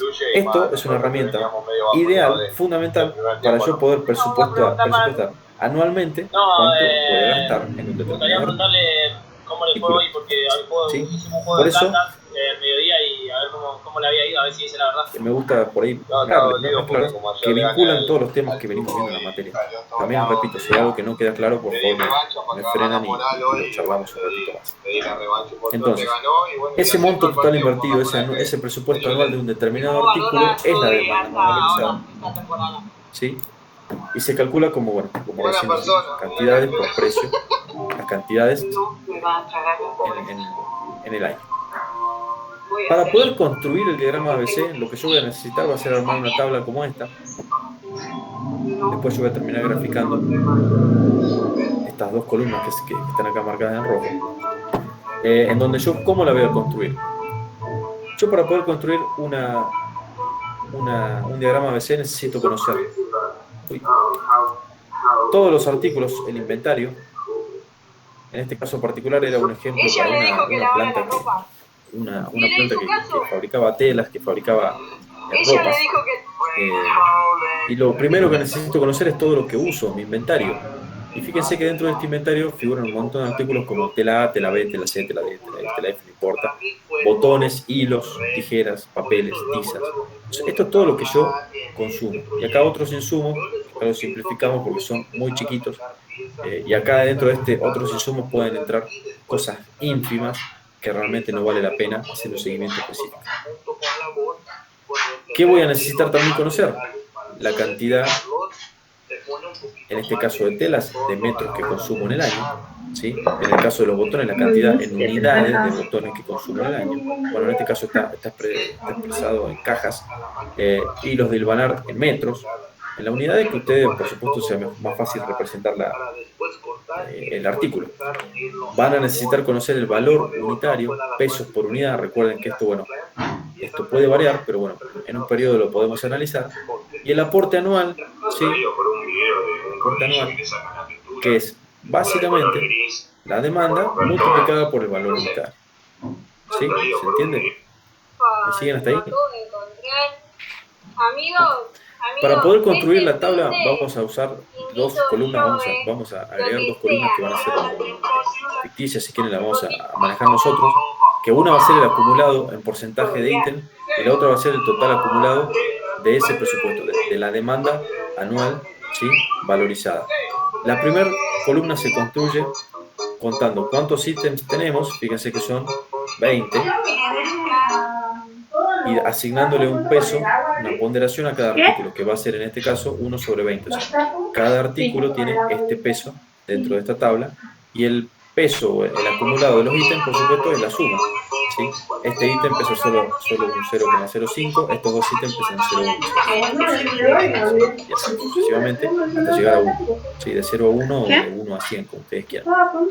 Es lo mismo. Y el total acumulado surge de calcular, en primer lugar, el acumulado de todos los gastos en los que incurre la empresa.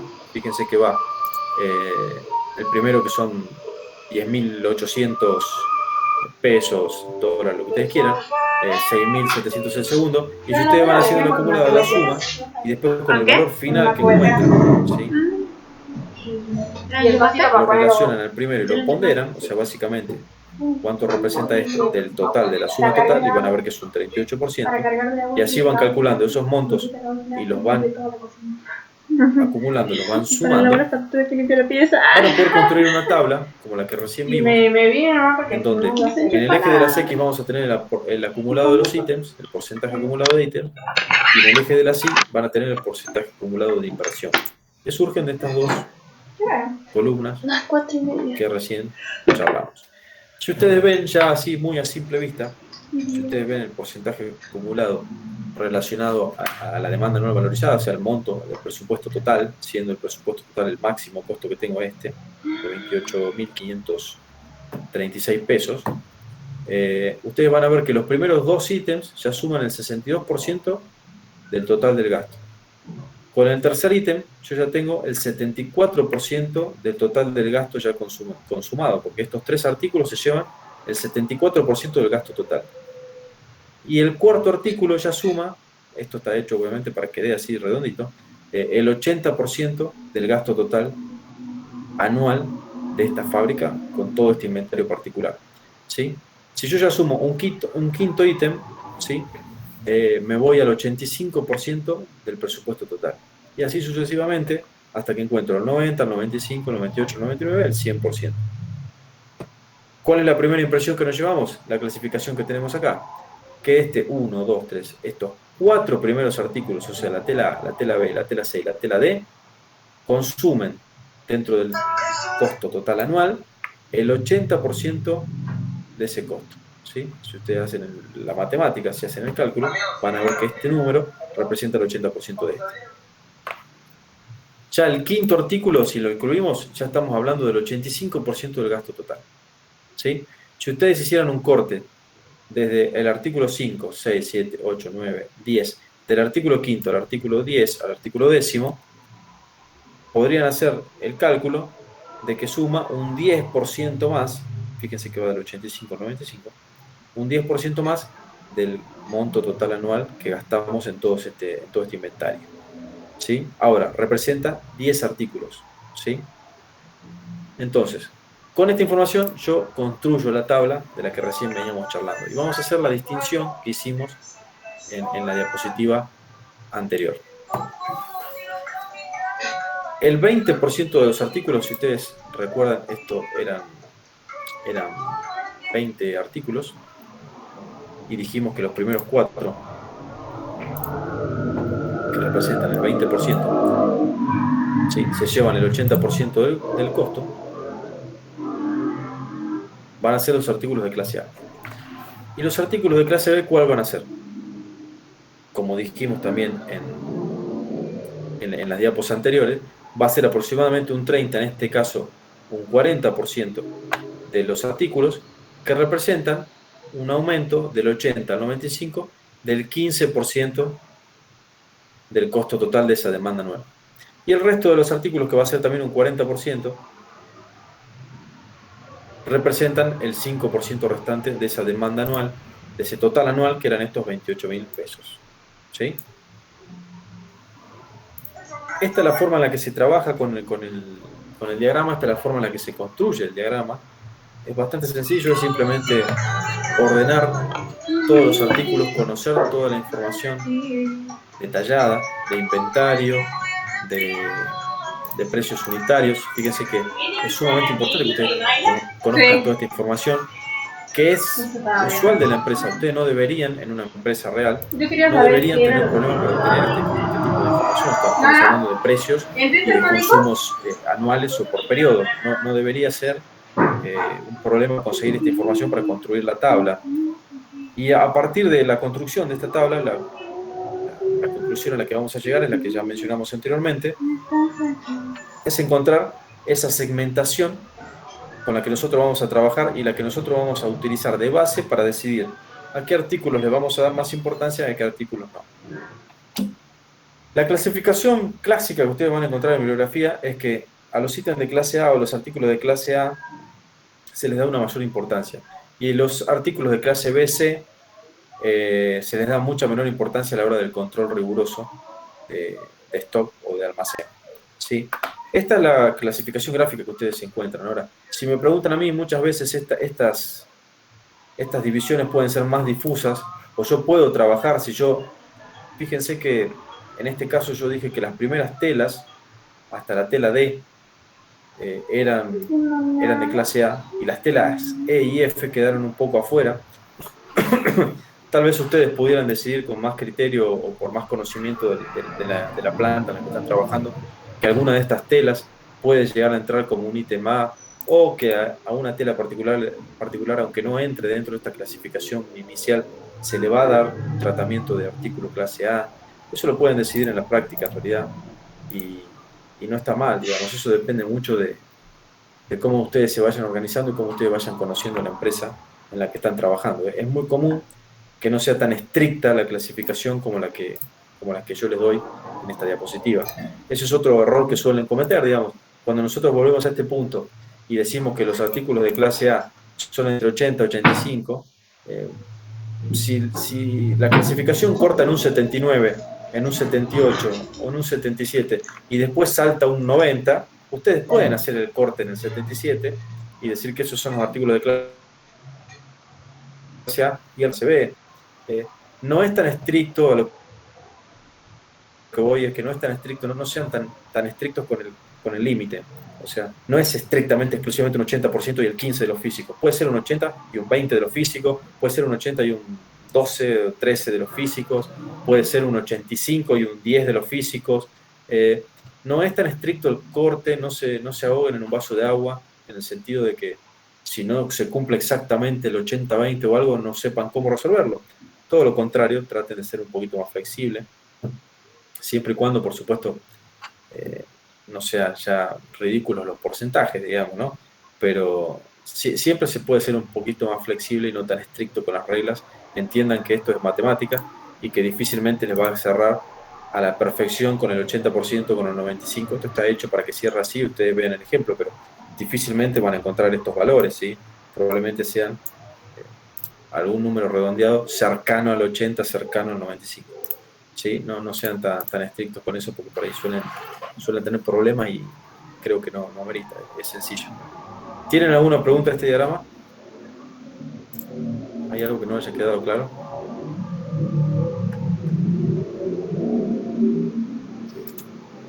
Bueno, asumamos que no. Ahora que conocemos, digamos, cómo clasificar o cómo segmentar nuestros artículos, dijimos que lo habíamos hecho ¿para qué? Para determinar aquel grupo de artículos a los que le íbamos a dar un control más estricto o íbamos a hacer un control más estricto, y aquellos a los que no, le íbamos a tener un control un poco más laxo. En función de esta segmentación, vamos a pensar en dos políticas de control de stock para cada una de esas situaciones, para los artículos de clase A y para los artículos clase BC, ¿sí? Recalcando, por supuesto, lo que acabamos de decir de la importancia que le damos a uno y al otro.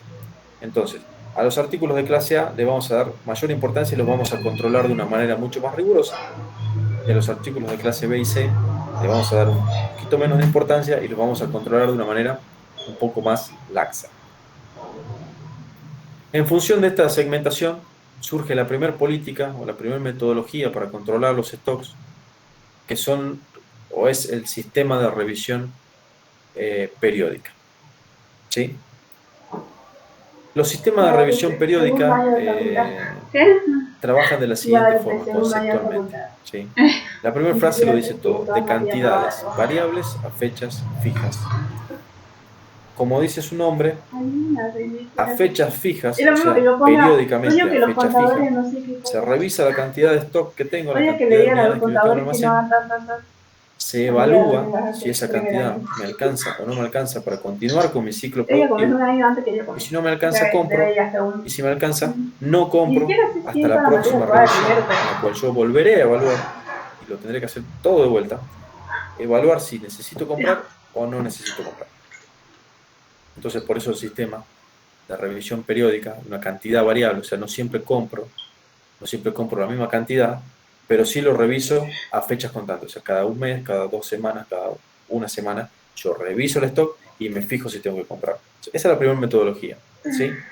Como dice la diapo, se revisa el inventario a intervalos de tiempo constante, cada una semana, 2 semanas, 3 semanas, 2 meses, lo que sea.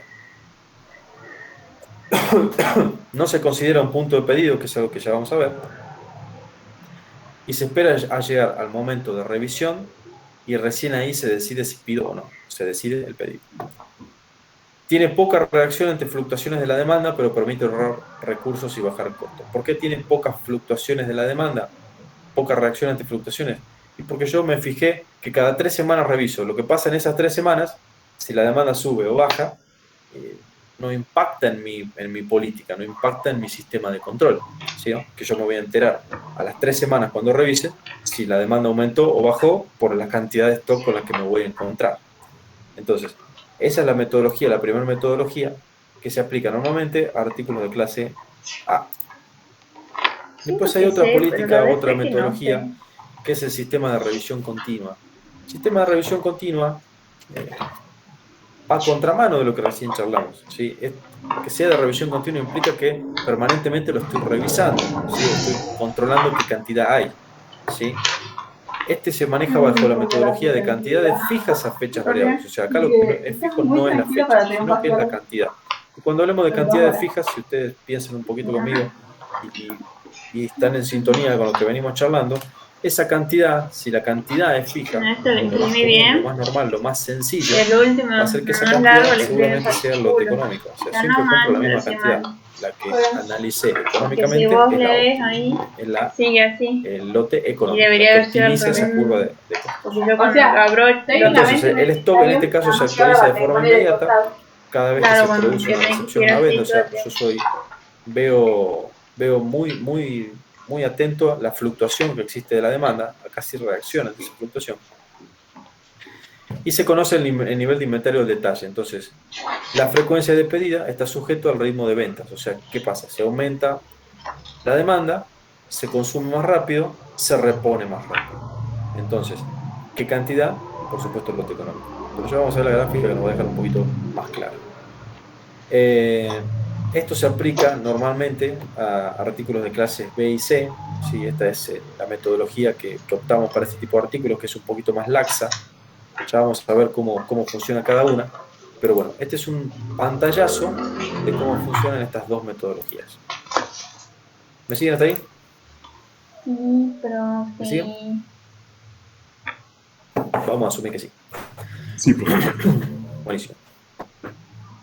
Me acompaña la voz, así que vamos a charlar un ratito más. Volviendo a lo que recién charlamos, vamos a analizar un poquito más en profundidad la primera metodología, aplicable, si se acuerdan, a artículos de clase A. Esta metodología, conocida en bibliografía como cantidades variables a fechas fijas, lo van a encontrar así en bibliografía, sistemas de revisión periódica, cualquiera lo deberían encontrar. Funciona de la siguiente manera. Si ustedes se acuerdan de lo que venimos charlando de diagrama de dientes de sierra, van a identificar con mucha facilidad que en esta gráfica hay un diagrama de dientes de sierra, ¿sí? Donde esta es la curva de consumo, ¿sí? Y estos son los ejes que ya veníamos charlando. Y esta es la famosa reposición en un determinado tiempo. Y si ustedes se fijan acá, es algo que también vimos en el diagrama, hay una curva de consumo distinta a la primera. En este caso, ¿qué interpretamos? Si la pendiente se hizo más chata, ¿sí? Se hizo más parecida al eje de las X, ¿qué significa? Que el consumo disminuyó. O sea, la tasa de consumo es más lenta, se consumen menos unidades por unidad de tiempo que en este caso, ¿sí? Pero esto es simplemente para que ustedes interpreten cómo es el diagrama. Esta metodología, como dijimos, trabaja con cantidad variable a una fecha fija. Y lo primero que vamos a tener que fijar es esa fecha, ¿sí? Entonces, cada cuánto tiempo yo voy a ingresar al almacén y voy a contar físicamente o voy a evaluar físicamente realmente cuántas unidades tengo en el almacén. Ese periodo de tiempo, ¿sí? Es lógico también cómo se calcula. Fíjense que acá está. ¿Y cómo se calcula? Como lote económico sobre la tasa de consumo. Entonces, yo digo, yo tengo esta cantidad, consumo tantas unidades por día, entonces yo en este periodo de tiempo, si ustedes se fijan, esto tiene términos. Las unidades del QE son unidades, por la redundancia, y las unidades de la tasa de consumo son unidades por unidad de tiempo. Entonces, este cociente les va a dar un P que va a estar expresado en unidades de tiempo. Entonces, en ese tiempo, yo tengo que haber consumido todo mi lote económico. Si se mantiene constante, la tasa de consumo. Entonces, así yo establezco el primer puntapié para decir cuándo voy a revisar, o cada cuánto tiempo voy a revisar mi stock. ¿Sí? Ese es el primer dato que necesito conocer en este sistema. Si ustedes se fijan, acá está expresado el P entre T1 y T3, que es el periodo en el que yo reviso. ¿Cómo se interpreta esta gráfica? Que yo en T1, acá, que está expresada como PDP1, que es punto de pedido 1, en este punto A, yo entro al almacén y cuento unidades. Y en este punto A1, vuelvo a ingresar al almacén y cuento las unidades. Entonces, estos son T1 y T3, ¿sí? Los puntos A y A1, los puntos en los que yo reviso mi almacén. Y esto es así, reviso físicamente cuántas unidades hay en el almacén. ¿Sí? ¿Para qué? Para que después comparar, para ver si necesito comprar o no. Si ustedes se fijan acá, esta gráfica está completa. Fíjense que tenemos un stock de protección. Fíjense que tenemos el lote económico por encima de este stock de protección, como veríamos charlando, ¿sí? Y tenemos, por supuesto, los diagramas de diente de sierra, que son los consumos y las reposiciones. En el gráfico también está expresado la demora de reaprovisionamiento con la letra D, que es algo que ya conocemos y venimos charlando, ¿sí? Y también tenemos otras variables, como el SR, que es el stock remanente. ¿Cómo se interpreta el stock remanente? El stock remanente es el stock que yo tengo físico, real, si ustedes se fijan acá en la intersección de T1, ¿sí? Con la curva de consumo, es un valor por acá, ¿sí? Que es el stock remanente, que es la cantidad física real de unidades que yo tengo dentro del almacén, ¿sí? Entonces, ¿cómo funciona la metodología? Yo en este punto, ¿sí? De control en el almacén, donde yo entré al almacén y reviso qué cantidad de unidades reales tengo en el almacén, ¿sí? Lo voy a usar como punto de partida para decidir si pido o no pido. Entonces, ¿qué cantidad tengo yo en este momento en el punto A? Cuando yo entré al almacén, voy a tener el SR, que es el stock remanente, recuerden, más una cantidad esperada, que es una cantidad tal vez un poco abstracta que está en la bibliografía, que es una cantidad no ficticia porque existe, pero que físicamente no se encuentra en el almacén. Y ahí es donde se complican un poco. ¿Por qué? Porque en el momento que yo entro al almacén y decido ver cuánto tengo, pasan dos cosas. Las cantidades físicas que yo tengo, que son las unidades que yo voy y las cuento una por una, ahí están, ¿sí? Y una cantidad, O sea, ya no te queda ninguna de los años anteriores. que es algo que yo puedo haber comprado. ¿Cómo se interpreta O te esto? quedan todavía. Puede ser que el departamento de compras haya ya hecho un pedido. Pero, porque digamos, pongamos el que estos son próximo bulones, siempre uso el mismo que me parece tenés lo que más vender una sencillo y de que todo el mundo una conoce. de Son tornillos. las mías, Entonces, yo entro y cuento 100 esto vos tornillos. tenés regular y Pero tenés que esperar el para departamento de finalizar compras, las ¿sí? promocionadas o vas al global, hace una que sería semana como un final, pidió pero lo rendís 50 tornillos más en porque vio diciembre, que si es capaz que el se quedaba sin segundo tornillos. cuatrimestre, Entonces, o en julio, si es esa primero. cantidad Si esperada, no probas SC ahí, sub chau, lo ESP, cortás. es eso. Es esa cantidad que está comprada, que tiene una orden de compra asignada, pero que no está físicamente en el almacén, pero que está en tránsito, está viniendo. Ah, lo dejé en ¿Sí? la... Entonces, por eso es un poco abstracto el concepto, pero bueno, la bibliografía está y está No bueno te que lo emociones mucho con eso. incorporemos para que entendamos de qué estamos charlando. Pero Esa ¿te cantidad faltaba esperada, que es una un poco llamada? abstracta, ¿De existe. tercero? No está físicamente en el Que dijiste almacén, que pero te sí existe, bloqueaba está en una de tránsito, tercero. llegando al almacén. O sea, todas Entonces, las que cuando estoy ustedes haciendo ahora son nuevas. entren al Me almacén y quedan, deciden a ver realmente qué me cantidad queda, tengo, ustedes si tienen Dios esas dos quiere, variables. Entonces, el stock 2 de tercero. disponible, como dice ahí, De primero ninguna y va de a segunda ser ninguna. el SR, o sea, el remanente, lo que yo tengo físico, más una cantidad esperada, que es esto que está en Si Dios tránsito. quiere, hago el ¿Ok? año que viene las 2 de Entonces, tercero. ese es mi stock ¿Qué me queda? disponible en el punto A, en el tiempo T1. ¿Sí? Ese es mi stock disponible Ya te real. queda cuarto y quinto, ¿no? Una vez que yo conozco ¿O tenés esto, esto también? tengo que decidir Cuarto y quinto. si compro o no. ¿Y cómo voy a hacer yo para decidir si Esa es la parte compro o más no? difícil de acá. ¿Qué es lo razonable? Tiene una banda de material, ¿no? Comparar lo que Son tengo con lo que pesadas yo para hacer estimo simultáneo. voy a consumir hasta mi próxima revisión. Que mi próxima revisión va a ser acá en T3, en A1. Entonces yo tengo que estimar cuánto voy a consumir de acá, de T1 a T3. Y si ustedes hacen el cálculo con las tasas de consumo específico, que es la que venimos charlando, pueden calcular, pueden estimar cuánto van a consumir, ¿sí? Cuál va a ser su consumo total en ese lapso de tiempo. Y el consumo total lo pueden calcular, como dice la fórmula, ¿sí? Con la tasa de consumo, que es un, perdón, que es un dato que tienen, multiplicándolo por P, que P es todo este tiempo, o sea, cuánto yo voy a consumir en todo este tiempo, más D, que es el tiempo de reaprovisionamiento, todo eso expresado en días, por supuesto, ¿no? Más el stock de protección, ¿sí? Expresado en días. Si ustedes tienen esto expresado en unidades y tienen una tasa de consumo, tranquilamente pueden pasar esto a días, ¿ok? Esto por ahí es una trampita, pero no es tan complicado. Entonces, de esa manera ustedes calculan, el consumo total que van a tener desde un punto de revisión hasta el otro, ¿sí? Cuando ustedes tienen su consumo estimado, su consumo esperado, y tienen lo que tienen disponible, el stock disponible, el S sub D real en almacén, ustedes hacen una simple comparación.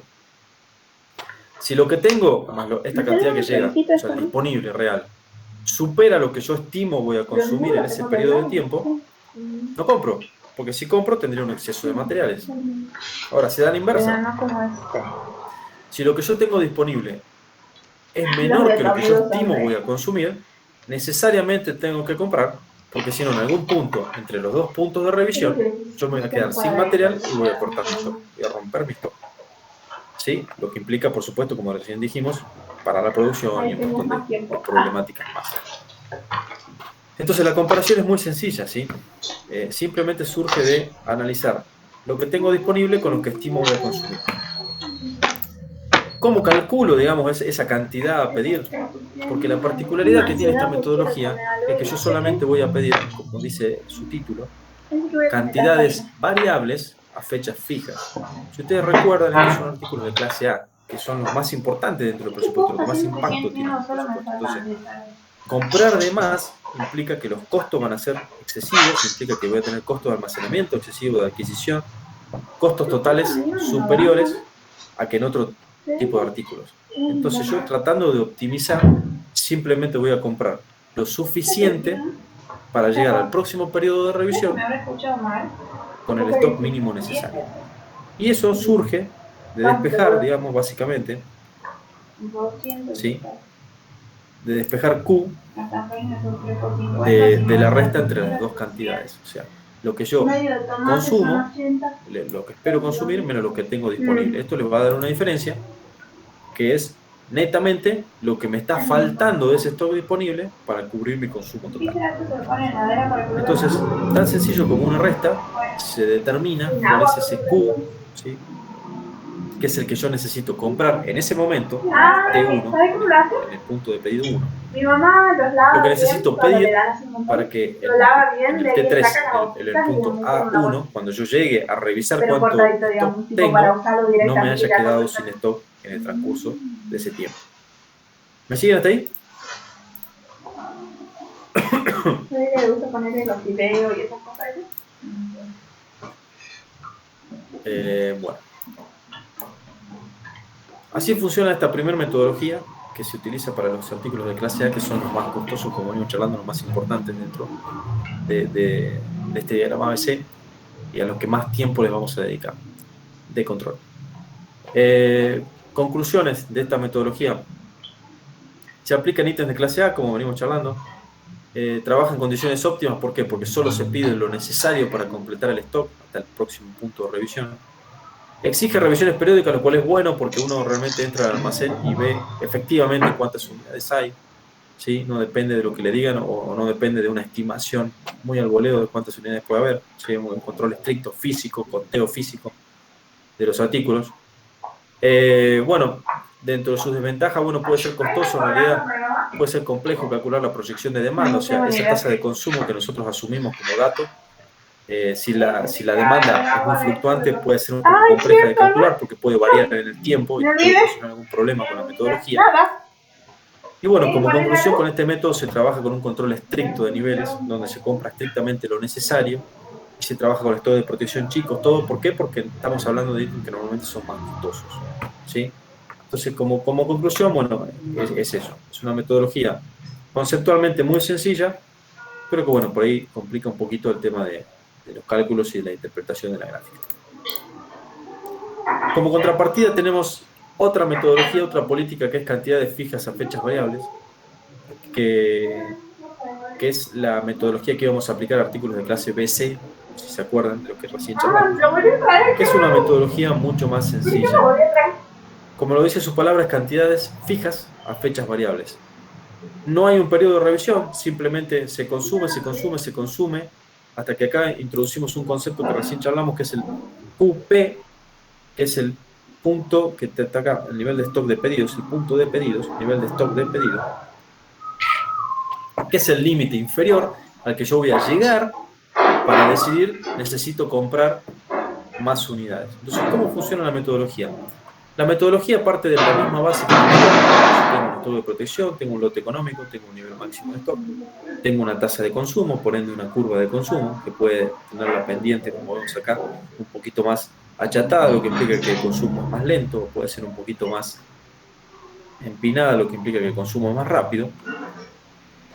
Y yo establezco este punto de pedido, ¿sí?, en el cual cuando yo alcance ese punto de pedido, voy a automáticamente emitir una orden de compra para reponer las existencias en esta cantidad. Ustedes se fijan, ¿sí?, cuánto pedir va a ser siempre el lote económico, y el punto de pedido, este punto, ¿sí?, en donde yo disparo mi pedido, disparo la alarma de que voy a necesitar más unidades, lo calculo simplemente como el stock de protección más el tiempo, ¿sí?, en este caso la cantidad de unidades que yo voy a consumir durante el periodo de reaprovisionamiento. ¿Se entiende conceptualmente eso? Yo digo, ¿cuándo pido? Bueno, el stock de protección más la cantidad de unidades que yo consumiría en ese periodo de reaprovisionamiento. ¿Me siguen hasta ahí? Que es básicamente la intersección del QP con la demora de reaprovisionamiento que se ve en la gráfica, ¿sí? Entonces, de esa manera yo establezco ese punto de pedido, esa cantidad de unidades que a mí me disparan una alarma para emitir un pedido a compra que diga, salga a comprar el lote económico nuevamente. Esta metodología es mucho más sencilla. Para darles una idea, esta metodología en la práctica se implementa, por darles un ejemplo, el tornillo que siempre usamos. Los tornillos se pueden guardar en una caja y la caja o los bordes de la caja se pintan con colores y se establece un color verde cuando está por encima del punto de pedido y se establece un color rojo en los bordes de la caja cuando se está por debajo del punto de pedido. Entonces el almacenero, o quien entrega a producción esos tornillos, ve que se empieza a ver el borde rojo en la caja, automáticamente le dice a compras que tiene que hacer un pedido de tornillos. Entonces esto es un sistema mucho más sencillo, donde nadie se va a poner a contar un tornillo, sino que hay otro tipo de herramientas para enviar una alarma, un llamador, a que el almacenero que controle esas unidades emita un nuevo pedido, emita una nueva orden de compra, que inmediatamente se reponga ese artículo con el lote de compra. Esto mucho, acá no se calcula cuánto se va a pedir en unidad por unidad, como se hacía en el caso anterior, porque si ustedes recuerdan lo que charlamos de los artículos BC, suelen ser los más baratos, los que ocupan un menor porcentaje de la demanda no valorizada. Entonces uno supone que el hecho de comprar una cantidad un poco más grande o excesiva incluso de lo que necesito, no representa un sobrecosto muy importante, sino que es un sobrecosto manejable, un sobrecosto relativamente chico. Entonces, en esta metodología se acepta ese sobrecosto porque se supone que es muy bajo. No así en el caso de la política pasada, que sobrecomprar o sobreestoquear esos artículos representaba un costo mucho más importante. ¿Sí? ¿Me siguen hasta ahí? Bueno, esta metodología, como les digo, es mucho más sencilla. Se consume hasta que se llega a un punto de pedido y automáticamente se pide un lote económico que cuando llega repone el stock al máximo, o incluso si está en ese momento la curva cambia, puede superar un poquito el límite máximo, lo cual no representa ningún tipo de problema. ¿Me siguen hasta ahí? Cualquier consulta, por favor, me avisan. Como conclusión, se aplica ítem clase B y C, como dijimos. La compra se realiza solamente cuando se alcanza el nivel de pedido, por eso las fechas son variables, nunca hay una fecha de compra. Se compra cuando hace falta y las cantidades son siempre las mismas, lo cual es también sencillo. No se tienen en cuenta variaciones del nivel de consumo porque no me interesan. En el punto que yo llegué al punto de pedido, pido y no me importa si consumo más rápido o más lento, lo absorbe el sistema.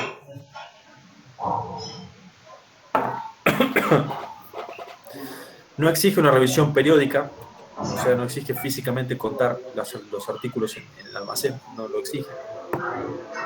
Es más económico porque, como les digo, con una caja pintada con colores realmente ustedes pueden decidir cuándo compran y cuándo no, entonces es un poquito más fácil, más barato. Y bueno, hay una variante, como dice, que en vez de comprar el lote económico, siempre lo que podrían hacer es calcular lo que yo tengo en ese momento de pedido, menos mi límite máximo. Si es más chico que el lote económico o más grande, no sería el caso. Si es más chico, compro esa cantidad. Esa es la variante con la que se trabaja en este tipo de metodologías.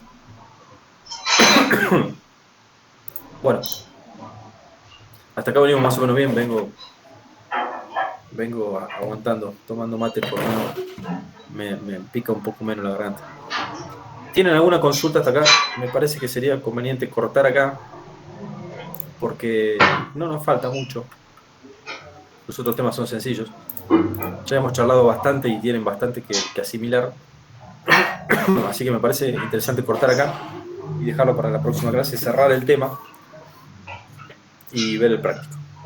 Así que no sé si tienen alguna consulta. No sé vos, Fede, si querés agregar algo, si estás escuchando no, el tema. No, Yo... No, por ahí, viste, con el tema de compra, capaz que sea conveniente que tipo por ahí analice también lo que es la compra y por ahí de insumos en el hogar, por ahí se les sirve como ejemplo de un consumo específico. Pueden tener más o menos noción de lo que es sacar un promedio de consumo en un determinado periodo de tiempo. Ustedes lo pueden hacer en la casa con absolutamente cualquier artículo que manejen, como dice Fede. Normalmente todos los seres humanos somos animales de costumbre. Normalmente más o menos consumimos siempre lo mismo y tenemos estadísticamente tenemos cosas que consumimos siempre. El más clásico probablemente sea, por ahí la comida varía un poco, pero con elementos de limpieza, por darles un ejemplo. Los elementos de limpieza más o menos se consumen siempre al mismo ritmo. Uno limpia la casa con una determinada frecuencia. Entonces ustedes tranquilamente podrían calcular cuál es el consumo específico de todos esos artículos y empezar a hacer un chequeo, empezar a hacer un control, como dice Fede, de cuándo les conviene comprar, si les conviene hacer una compra grande o les conviene ir comprando por partes. Es muy interesante y, como dice Fede, se aplica a la vida cotidiana, si ustedes quieren, digamos. Todas las herramientas que vemos en la cátedra son aplicables a alguna situación cotidiana. No sé, Fede, si eso era a lo que te referías. Sí, era ¿Cómo eso, te van por a ahí, mandar pero un techo por ahí, arriba y no te va a dar el sol ni por por mencionar un mierda? ejemplo, por ahí puede resultar algo abstracto porque no conocen por ahí algún proceso en ¿Será que no van a particular. poner evidencia arriba? Capaz que algunos sí, o quizás algunos de ustedes esté trabajando también en algún lugar y vean esa Ojalá que situación de vamos lo a que ver es, los cómo enlaces con se el piso, abastece digamos. en la compra del insumo que ¿Puedes necesitan tener un los ojo que rojo? trabajan, o bueno, o bien también lo que ¿Por pasa qué en el lugar, como estás decía teniendo un Fernando, ojo rojo como si que estuvieras puede por suceder llorar? con los artículos de limpieza. ¿Qué estás viendo que querés llorar? Así No, no quiero llorar. Si no, se me escucha que van la viendo boca. por ahí el tema este de Pero qué es no, el consumo específico, cómo es mierda, el diagrama de pero... diente de sierra, también por ahí podrían hacer una representación Bueno, aproximada cuando se me cansa la vista, para que se Tranquilamente estima podrían el graficar consumo. los consumos, claro, con un diagrama de todo lo que consumen en su casa. Todo. Y ahí podrían encontrar frecuencias, las tasas de consumo. Podrían empezar a investigar y van a ver que tiene mucha aplicación realmente, como dice Fede, mucha aplicación en su vida cotidiana. Ujú. Así que bueno, era solamente ese comentario como para que vean que pueden hacer análisis del cálculo, por ahí también lo que era los costos, también podrían hacer alguna estimación en base a esto.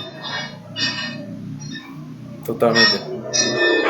Bueno, si no tienen consultas, yo cortaría acá, así cerramos la próxima clase y vemos el práctico. Y bueno, dejamos acá. Mi garganta no da para mucho más, pero el viernes ya está recuperado. Hoy estuve mejor, no tosí como loco. Hoy estuve bastante mejor. Pero el viernes espero ya estar totalmente recuperado. Así que bueno, chicos, si no tienen consultas, la verdad, damos por finalizada la clase. Bueno, profe, nos vemos.